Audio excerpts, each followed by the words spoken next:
was just called to see Mr. Worthing on very important business. Is Mr. Worthing not in his library?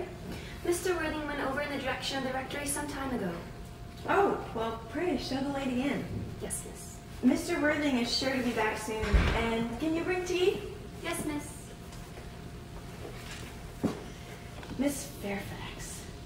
I suppose one of the many good women who are associated with Uncle Jack in some of his philanthropic work in London. I don't quite like women who are interested in philanthropic work. I think it is so forward of them. Perhaps she is not a good woman at all. Perhaps she is only a new woman. I don't like these new women. They're so old. Miss Fairfax. Pray, let me introduce myself to you. My name is Cecily Cardew. Cecily Cardew? What a very sweet name. Something tells me that we are going to be great friends. I like you already, then I can say. My first impressions are never wrong. How nice of you to like me so much after we have known each other for such a comparatively short time. Pray, sit down. I may call you Cecily, may I not? With pleasure. And you will always call me Gwendolen, won't you? If you wish. Then, since all of that is settled, is it not? I hope so. Perhaps this would not be a bad opportunity for me to mention who I am. My father is Lord Bracknell. You have never heard of Papa, I suppose? I don't think so.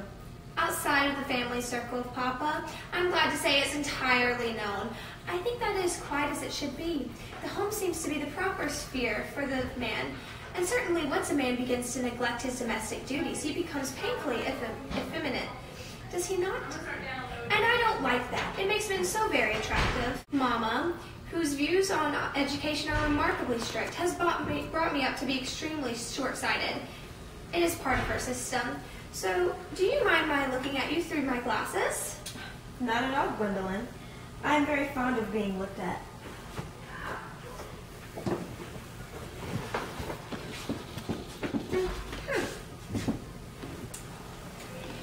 You are here on a short visit, I suppose. Oh, no. I live here. Really? Your mother, no doubt, or some female relative advanced years resides here also? Oh, no. I have no mother. I have no relations, actually.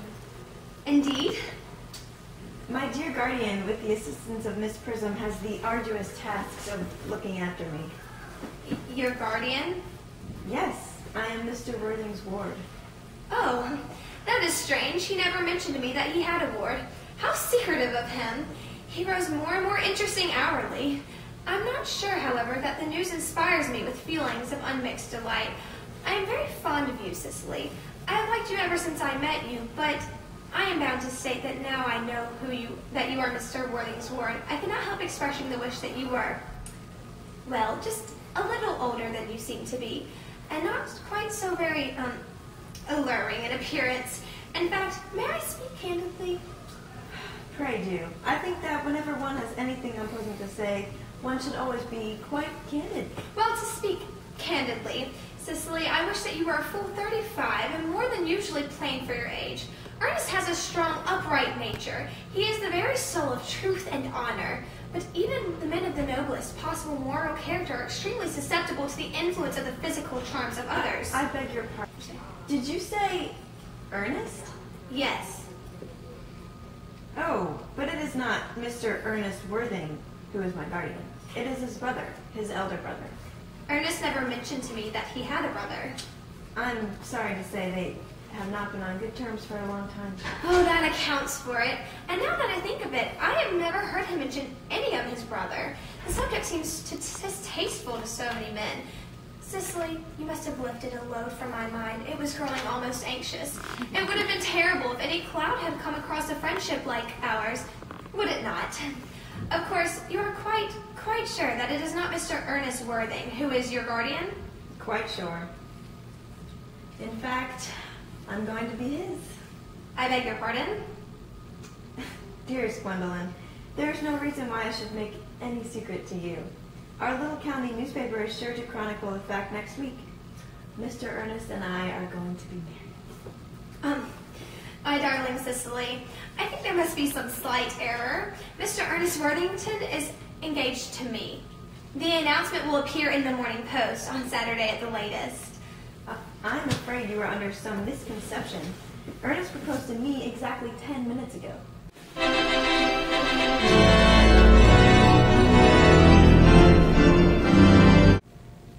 It is certainly very curious, for he asked me to be his wife yesterday afternoon at 5:30.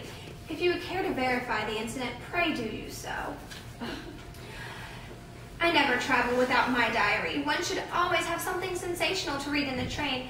I'm so sorry, dear Cecily, but if it is any disappointment to you, I'm afraid I've had the prior claims.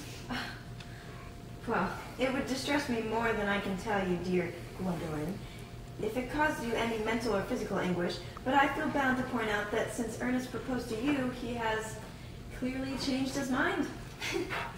If the poor fellow has been entrapped in any foolish promise, I would consider it my duty to rescue him at once with a firm hand. Whatever unfortunate entanglement my dear boy may have gotten into, I will never reproach him with it, even after we are married. Do you allude to me, Miss Cardew, as an entanglement?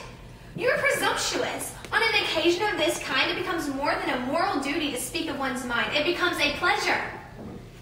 Do you suggest, Miss Fairfax, that I entrapped Ernest into an engagement? How dare you? This is no time for wearing the shallow mask of manners. When I see a spade, I call it a spade. I'm glad to say that I've never seen a spade. It's obvious that our social spheres have been widely different. Shall I set the tea here as usual, miss?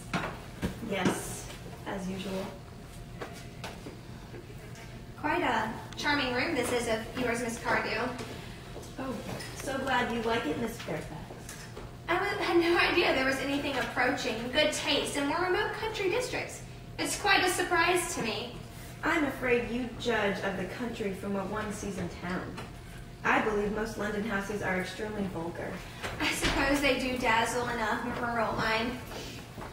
Personally, I cannot understand how anybody manages to exist in the country, if anybody who is anybody does. The country always bores me to death. That is what the newspapers call an agricultural depression, is it not?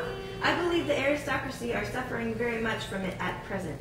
It is almost an epidemic amongst them, I have been told. May I offer you some tea, Miss Fairfax? Thank you. Detestable girl, but I require tea. Sugar? No thank you. Sugar is not fashionable anymore.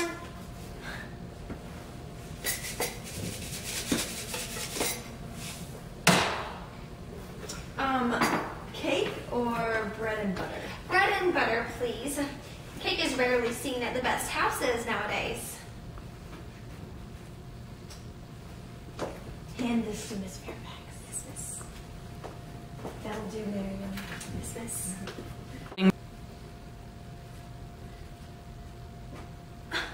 You have filled my tea with lumps of sugar.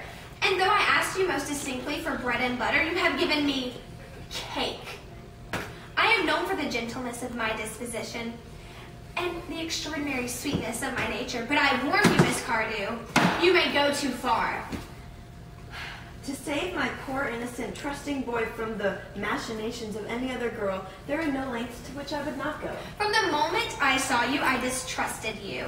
I felt that you were false and deceitful, and I am never deceived in such matters. My first impressions of people are never wrong. It seems to me, Miss Fairfax, that I am trespassing on your valuable time. No doubt you have many other calls of a similar character to make in the neighborhood. Boy, stop. It's about to be a girl fight. Hey, hey, some new, yeah. Brooke Valentine, what? Big boy. Look, Judge. Yeah, 1, 2. Sending this one out to all the ladies that got beef with another one. Just walk to that, tell her what you tell her. It's about to be a What?